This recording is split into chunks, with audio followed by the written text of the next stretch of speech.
Hello everyone. I hope you all are doing fine. And one of the important things is that you guys must have qualified net or JRF or even, admission for the PhD. So you might be wondering, what can I do right now?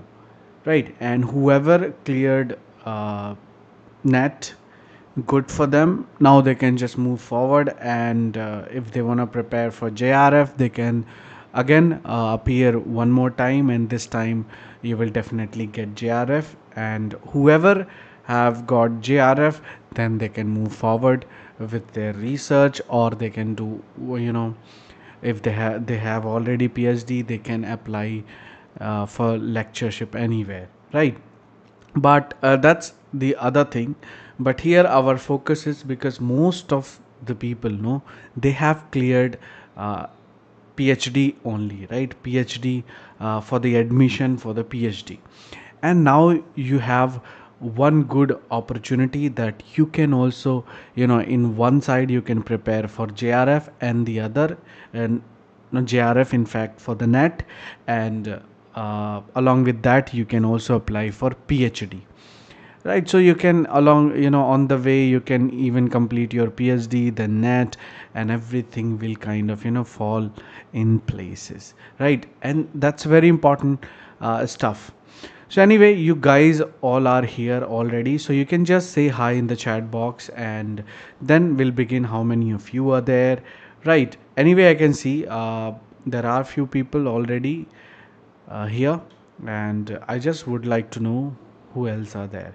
So just write your name, or you just say hi in the chat box, and then we'll begin. And whatever the question you have in mind, you can just write in the chat box, and we'll discuss like what kind of plan you can make, for your future, right? And again, whoever have qualified for the PhD, only the good thing about them is that they can now start preparing, your synopsis, or do some research, and whatever the kind of, topic you are interested in, you can post it also in the chat box. We'll discuss. And if you kind of made your mind that you're going to do PhD right now, and you don't know which topic, which, kind of area that you can go for, you can easily, we will discuss here. Anyway, I have collected a lot, kind of so many PhD topics, and also along with that we have some sample synopsis also for every single topic. And also we have, as I told you, a lot of stuff about a PhD thing, because I was doing, and I have created one who, website for PhD only. So anyone who's interested, you can just search scholar.in, that's all, and you will find our website there. You can just go browse all the topics that you're interested, and then you can also view synopsis, like what kind of synopsis you can make and how it should be the model. So and that you can find there, right? And let me type in the chat box our website, www.scholar.in, right? uh, Remember, that's the website that you can go.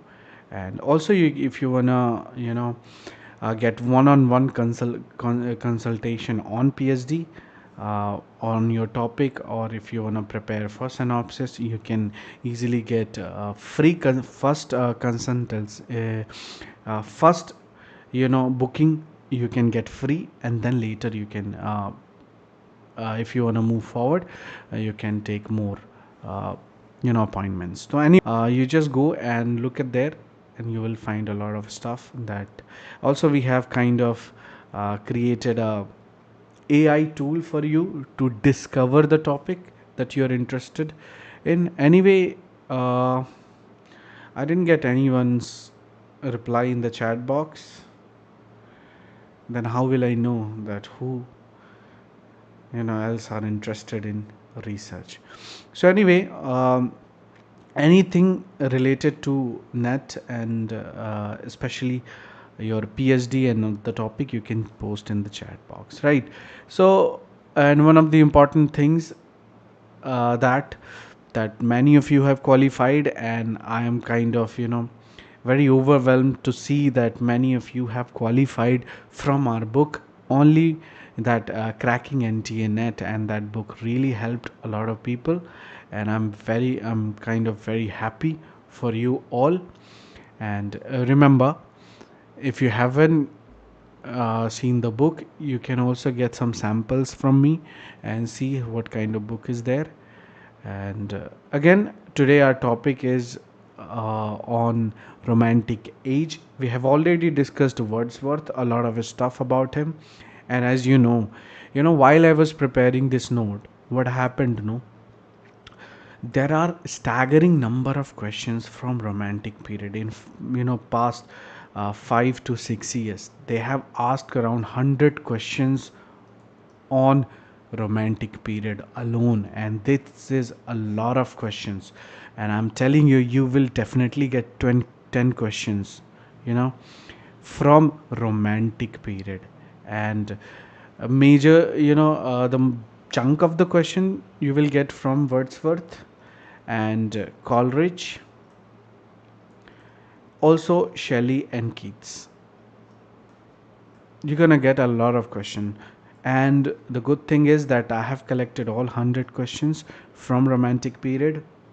And uh, already we have discussed around like 20-25 questions on Wordsworth in our previous session. If you haven't watched, you can just go back and watch the session, and all the questions are there, whatever they have asked in like from the past 5 to 6 years, even 7 years we have covered. A lot of questions are there that you can go and explore. And if you want to do the quiz based on PYQ, you can easily join our Google Classroom. There you'll find all the questions, PYQ, especially author wise and chronology order and period wise. All the questions are there, and those said no gonna help you a lot preparing for your net. So again, only few 2 more months are there for you to prepare, and I'm telling you, you don't need a lot of you know kind of days to prepare. Maximum 40-45 days you need to clear the exam. And all depends on paper one. So paper one session we have already started, and we haven't posted anything yet in YouTube live classes on paper one, but we have already started in our Google Classroom. But again, we will again start paper one in YouTube for free courses. For then you guys can see a lot of question from the past, somewhere around 5 to 6 years, even 10 years. We have covered all the questions unit wise and also the topic wise. So in a unit, there are so many topics, and based on that, we have collected actually a lot of questions from the past. So you will know that we are studying to the point stuff, and whatever the question they have been asking, and what kind of trend is going on right now, in both the papers. So there you can, we will anyway discuss today. We're gonna go live also on paper one, so we'll be there. You should actually join, all of you. And anyway, so that's all about our that plan. Anyway, let's begin. As I told you, we have covered a lot of ground already. All Edmund Burke we have discussed Wordsworth also, and Mary Wollstonecraft, a vindication of the rights, we have discussed. And you know what kind of question you get from here? Only chronological order. Right, and we have some questions like, as you can see, Vindication of the Rights of Women was written by Mary Wollstonecraft, who wrote Rights on Man. Right, so all this stuff we have already discussed in our previous session, so you can go and watch. Anyway, and William Wordsworth we have already completed, and not only his poems but also his preface to lyrical ballad that we have already discussed, which was published 1800 edition. Right, so all the edition we talked about: 1798, 1800, 1802, and 1807. So we have all discussed all this stuff, and whatever important poems belong to particular publications. Anyway, all of this we have already discussed, and that was quite a long session, and it was 1 hour, only because there were a lot of questions that they have asked from Wordsworth.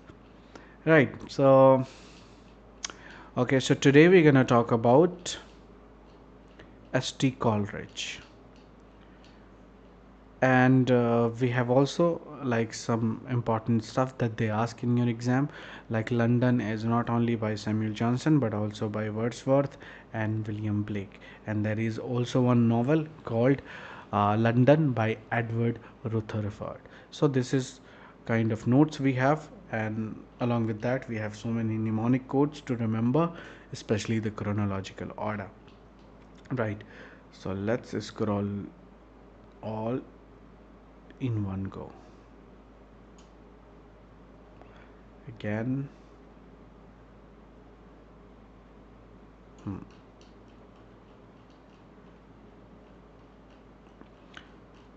So guys, I hope your party kind of over, because many of you have cleared, right? And anyway, today our session is on Samuel Taylor Coleridge. Coleridge is a guy who actually very important from your exam point of view, because definitely you're gonna see one question from literary biographia and one question on his poem. So very important, since definitely you're gonna see two questions from Coleridge, and as you know, 3 to 4 question in from Wordsworth. Remember, we have already discussed everything. You can go back and watch. But anyway, let's talk about Coleridge here. As I told you, 2 questions you're gonna get from this, uh, you know, poet and critic. So Coleridge, everybody knows that he was kind of associated with Wordsworth, because they have written together what, lyrical ballads, and there are like 4 to 5 poems written by Coleridge, and Wordsworth, the rest of the poem written by Wordsworth in lyrical ballads. And all of this we have already talked, like which poem removed in the later edition and which was included in later edition. All this stuff we have already talked about it. So let's talk about his life a little bit. They don't ask a lot of questions, but they will ask about the lake poets, and this guy include there, right? So very important, he was born in Devonshire, and his father died when Coleridge was only 9 years old. And very important, like he obtained a place in Christ Hospital, and Charles Lamb was one of his schoolmates. So he was also the friend of Coleridge, uh, Lamb, and Coleridge went to Cambridge in 1791 and revolutionary ideas, right? And what else you can see, when he returned from the military, uh, he returned to Cambridge and met Saudi. Very important. And why Saudi is important? Because definitely you're going to see one question from Saudi, and it will be mostly about his prose work that we'll talk about, his attack on the lake poets and all this stuff. Anyway, we'll talk about. And as you know, Coleridge married Sadi's wife's sister, and he had lecture, wrote poetry, and they started a newspaper, The Watchman. They have asked one question on Watchman, and there was a list of magazines, right? And this option was also there. And 97 he met Wordsworth, and there it started everything, right? And uh, he lived in the Lake District. That's why he was included in the Lake, the category of Lake poets. And Coleridge pursued a restless and unhappy existence.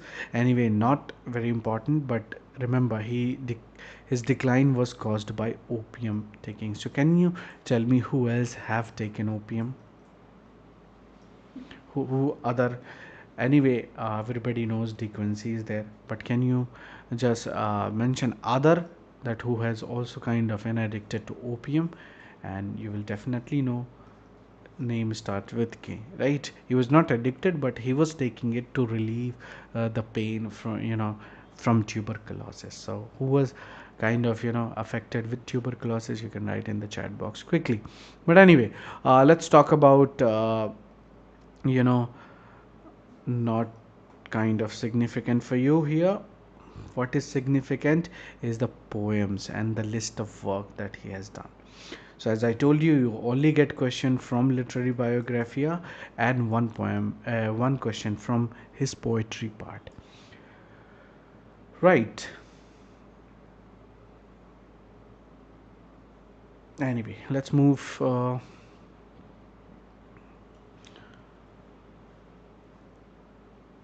So he was kind of collaborated with Wordsworth on lyrical ballads. Very important, and very important poem, The Rime of the Ancient Mariner. And we'll also talk everything about the Rime of Ancient Mariner, because they used to ask a lot of question from Ancient Mariner, especially you know depth, you know but now the trend is gone. They're asking just simple stuff on, actually they have stopped asking from the Rime of the Ancient Mariner, but as you know, it's very important poem, and there are chances that you're gonna get in your next net. Anyway, again, Coleridge imagination was fired with the Ancient Mariner story, and again we'll talk about it in detail when we talk about this poem, Rime of the Ancient Mariner. Other poem in 1797, Christabel and Kubla Khan. Kubla Khan, very important, that we're gonna talk about. Both these poems were kind of unfinished until 1816. And Christabel tells a vampire tale involving Christabel. Okay. Uh, so Kubla Khan, as you know, it's a dream poem, echo of a dream. And again, okay, remorse. So this question they have asked in your exam. His play Remorse was accepted at Drury Lane Theatre. So there were a list of plays, and this Remorse was also one of the options. So very important for you guys. And Byron recommended Coleridge play Remorse. Remorse has another title that we'll talk about. Anyway, let's move on to his works. Very important.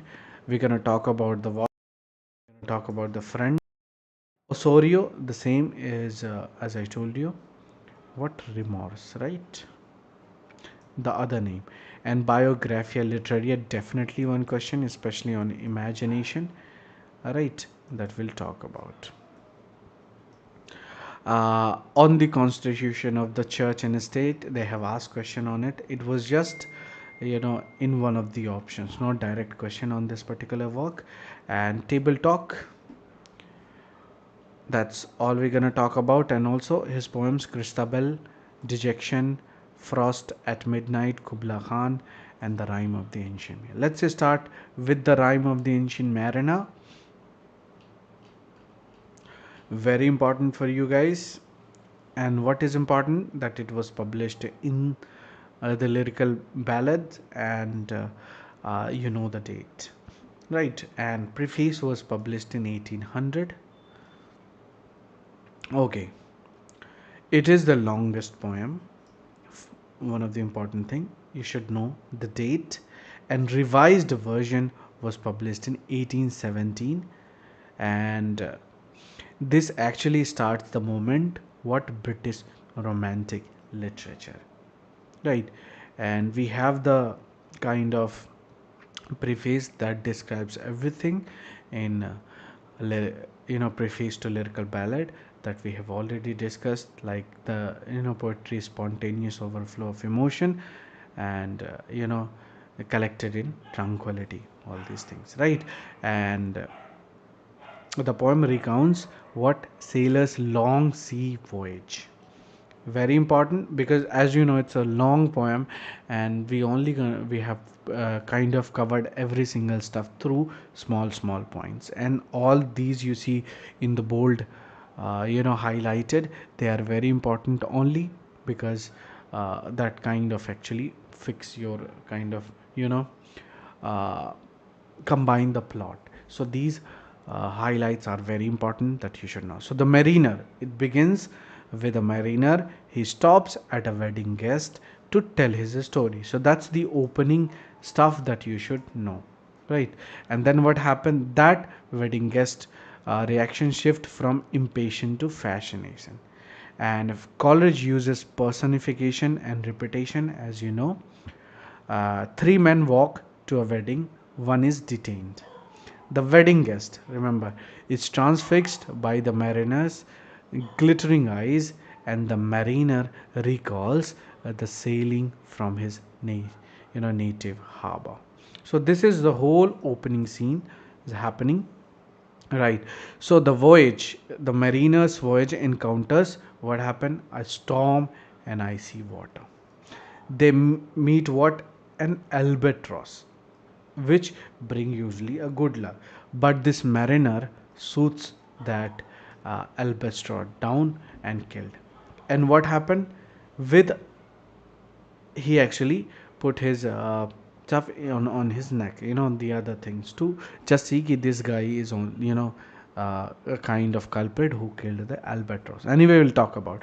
At first, what happened, the sailor curse the mariner for killing the bird. He shouldn't have done it, according to him. Now the bad luck will come. So when the fog lifts, they praise the mariner. The ship becomes stranded where in the silent sea, and the ship is like a painted ship on a painted ocean. Very important line. And the sailors see slimy creature and death fire. A spirit follows the ship from the land of mist. What happened next? Sailor blame the mariner, and this guy hang the albatross around his neck. So, past and desperate, the sailor cannot speak. The mariner sees a ship on the horizon. He bites his arm to moisten his tongue and shouts, and the ship holds death, nightmare, life in death. Some of the line, they roll dice, life in death wins. The sailor drops dead one by one. And each sailor curses the mariner with his eyes, and the wedding guest fears the mariner, and the mariner reassures him, saying he is alive. What happened next is that he was kind of surrounded, the mariner surrounded by corpses and slimy sea, and he tries to pray but is stopped by wicked whisper. For 7 days he endured the sight of the dead. It's a quite long day, right? I mean, long time to spend, like, with dead. And the mariner sees beautiful water snakes at moonrise. He blesses the creature and prays. An albatross falls from his neck into the sea. The mariner curse begins to lift, and the ship moves again, but the crew remains dead. Spirit possesses the crew, making them work the ship, and the spirits guides the ship home to England. So he's come back after these events. Now what happened? The mariner hears two voices discussing his fate. The mariner wakes to find the ship near land. A hermit, pilot and boy approach to the boat. The ship sinks and the mariner is kind of rescued. And the mariner confesses his sins to the hermit, and the mariner is compelled to tell his tale to others. Right? And what happened? The wedding guest becomes sadder and wiser man. The poem uses themes of what? Sin, guilt, and redemption. So that's all happened in the ancient mariner. And there are themes like supernatural and moral lessons. And remember, this is actually written in ballad form with simple language, as you know from the preface that we know ki the poem should be you know the language of common man, right? So anyway, some important line that you should know, they might ask in the exam, and which is like water, water everywhere, nor any drop to drink. He prayeth best who loveth the best, all things both great and small. For the dear God who loveth us, he made and loved all. This is very important line. The albatross about my neck was hung. This is also with my crossbow I shot the albatross, and 1,000 slimy things lived on, so did I. Alone, alone, all alone, alone on a wide, wide sea. Very important line. And the fair breeze blew, the white foam flew, the furrow followed free, and we were the first that ever burst into the silent sea. So, as you know, here breeze blew, white foam flew, followed free. So, what is that? Alliteration, right? Okay. A sadder and wiser man, he rose the morrow morn. Another line. Day after day after day, we stuck nor breath nor notion, as idle as a painted ship upon a painted ocean. So the self same moment I could spray, and from my neck so free the albatross fell off and sank like a lead into the sea. Very important about Kubla Khan. Kubla Khan, couple of things that you should actually remember, that it has only 200 to 300 lines. Remember the date, very important. 1797, but published in 1816. And what else are there? That interrupted by a person from Parlock. Always you get question from that. And remember, he wrote a poem when he kind of consumed opium. Very important. And Kubla Khan was published in 1816, and Lord Byron encouraged actually Coleridge to publish this poem. And what happened? Critics later admired Kubla Khan as the great poem and kind of his masterpiece. Right. So one of the best example of romanticism is this poem Kubla Khan. Right. Actually, the Ancient Mariner. Okay. So let's talk about some stanza by stanza about Kubla Khan, and some of the lines are also there that we can discuss. So first stanza, what happened? A pleasure dome. Always you get question from that. And second stanza explore what? Abyssinian maid song. And the poem contrasts natural versus artistic creative power. Third stanza shift to the first person speaker, and the speaker dreams of reviving the maid's song, and he imagines filling the pleasure dome with music, and the audience would experience religious ecstasy. Remember, it has the form of three irregular stanzas. The first stanza describes Xanadu, origin, and the geography, especially River Alf and the caves, and 10 miles of fortified land surrounds garden and forest. So you can imagine what kind of poem it was, right? So the second stanza, what happened? It describes a mysterious canyon. A grazer erupt from the canyon, feeding the sacred river, and the river flows to the cave and reaches the dark sea. And Kubla Khan hears what a prophecy of war during the eruption, and the pleasure dome reflect in the water near the geyser. Right. And let's talk about some of the important lines that very important, especially the opening. In Zanadu did Kubla Khan a stately pleasure dome decree. So this pleasure dome is important term here that they ask in your exam. And whereof the sacred river ran through caverns measureless to man, down to a sunless sea. Some of the other lines that 5 miles, remember, so twice 5 miles of fertile ground, very important, with walls and towers were kind of girdled around, and there were gardens bright with sinuous rills where blossomed many and license. So all the lines in fact are important, right? But mostly you get question from these two, uh, Kubla Khan, Zanadu, and we have Pleasure Dome. Okay, the rest of the thing you can actually take a screenshot of the poem, or you can just go and read the whole poem. It's very fascinating that you should, you will kind of enjoy.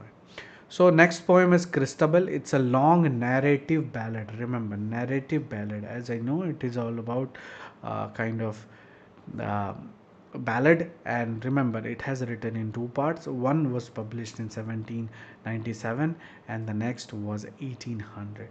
Three additional parts were planned but never completed. Right? Coleridge left Christabel, but out of lyrical ballads on Wordsworth advice.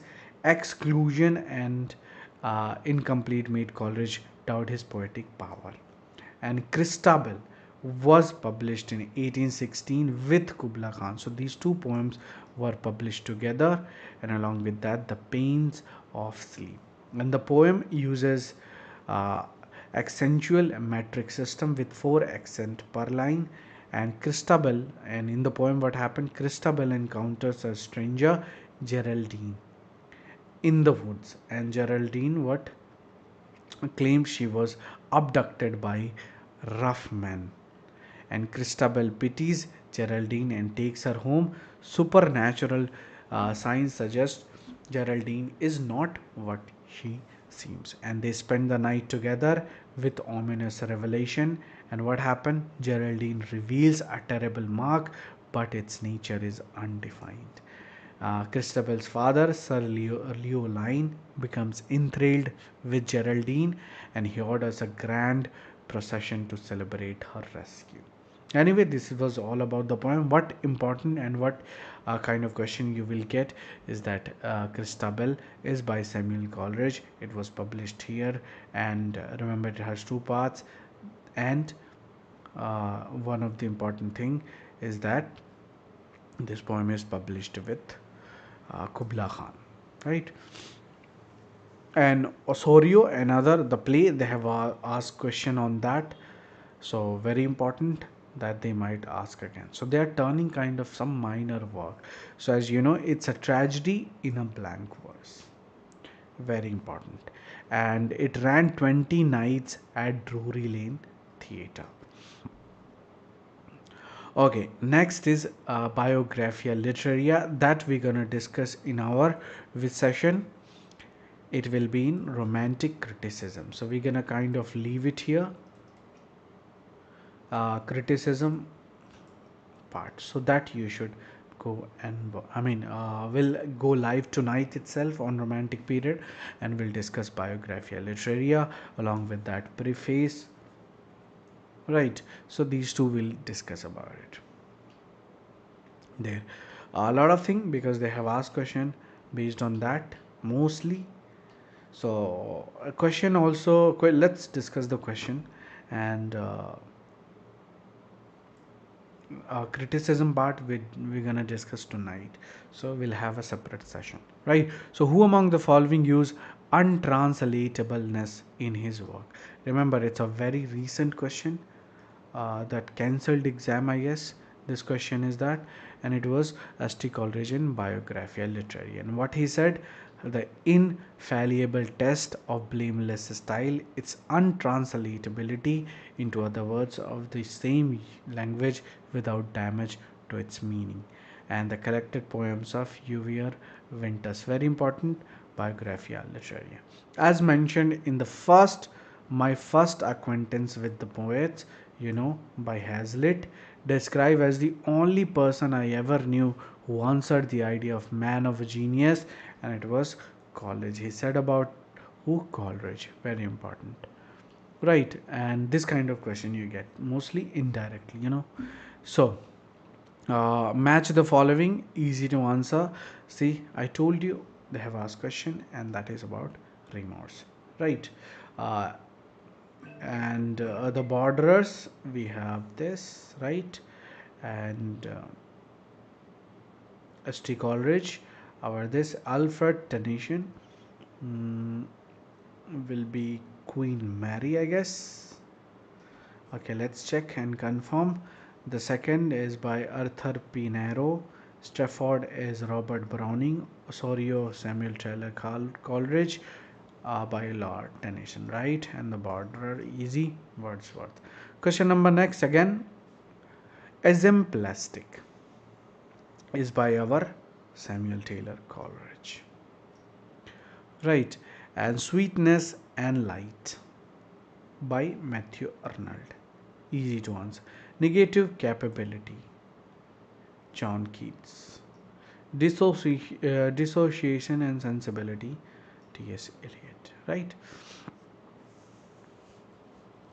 So easy to, again, another egoistical sublime, willing suspension of disbelief, touchstone easy, Wordsworth. Pleasure of the imagination is easy addition, and we have willing suspension of disbelief is Keats, and egoistical sublime by uh,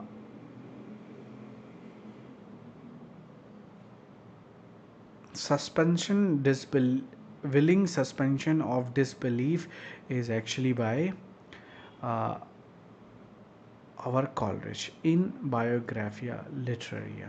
So actually this means is very easy. This is by Coleridge and this is by Keats. Very important. So, when you read about this willing suspension of disbelief, suppose you're watching a movie, some fantasy movie or some kind of science fiction or some magical movie, and you kind of watching it, and in your true nature, I mean reality, that it's true, but when you watch it, you are ready to believe there in the and at the time you're watching. So that is kind of willing suspension of disbelief. So those lies you are kind of accepting there, right? Those imaginations, so that is willing suspension of disbelief by Samuel Taylor Coleridge, right? Okay, who among the following acknowledge that poetry is formed from the same element as prose? The difference lies in the different combination of these elements and the difference of purpose. So it was Samuel Taylor Coleridge in, of course, Literary Biographia, chapter number 14. The whole thing is there, the whole paragraph I have got it for you to remember. Remember, all these things you can get it when you solve these quizzes. These explanations are there already. So anyway, again another question: which among the following are the titles of periodicals? So periodical titles. This is a novel and by French Kafka. So where is D? You can remove it. This one. What else is there? Dickens' household work. This is actually kind of uh, periodicals by Dickens, and of course this also is there. And Richard Steele, everybody knows, and Leigh Hunter Syndicate, everybody knows. So only this one is not there. Easy to answer. Who has defined the poet in the following words? The poet, describing ideal perfection, brings the whole soul of a man into activity with the subordination of it faculties to each other according to their what relative worth and dignity. Again, Samuel Taylor Coleridge from Literary Biographia, and the whole paragraph is there from literary biographia itself, right? Which statement among the following are not relevant to biographia literaria? You can easily think. The first volume of the text recounts the author friendship with Robert Southey and William Blake, and that is actually true because, as you can see in the answer, it's true. We know it is about William Robert Southey because they were friends, and so definitely it's true. And second is says another edition of the text published later in 1847 with his daughter Sarah's. So that is kind of not true here. And then it is a work by S.T. Coleridge in 2 volumes. No, in this work, Coleridge discusses the difference between what fancy and imagination. Discusses the difference between fancy and imagination. Actually, not relevant. Okay, so all of these are true, and this one is a kind of not true. Author friendship, but we know that Saudi is there, but not William Blake. So very important. Let's confirm it. So that could happen to you too. As I told you, very important to read the question, right? And I kind of missed it, and I was kind of confused here. So that should not happen with you, right? And it always happens, with me. When I solve this kind of question, I move kind of, sometime ignore this stuff. And this is very important, not relevant. Right. And how I found it when I read this discusses the difference, that is actually true. And then I thought, okay, let's go back and see the question. So very important, right? The explanation is there already. We're going to talk about tonight all these explanation. Next is Robert Southey. Southey, as you know, very important only because of this question. Monstrous combination of the horror and mockery, lordness and empathy. And who tells it? That is Robert Southey, where in a vision of judgment. Remember, the same is written by Byron, but it has the vision of judgment. Okay, so this is very important that you should know. Anyway, the next session will talk about criticism. That will. The other question is, which of the not work is written by P.B. Shelley? By P.B. Shelley, Shelley, and this is by Byron, right? Okay. Which statement among the following are relevant to biographia literaria? Again, the same question. Sub question is there. Are not relevant. Anyway.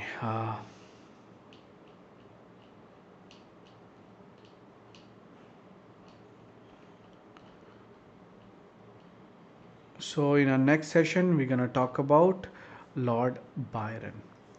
So till now, bye bye and take care. And remember, we'll have a discussion tonight on romantic criticism that you should join, because definitely you're gonna see like 2 to 3 questions from that itself, right? So bye bye and have a good day. Take care.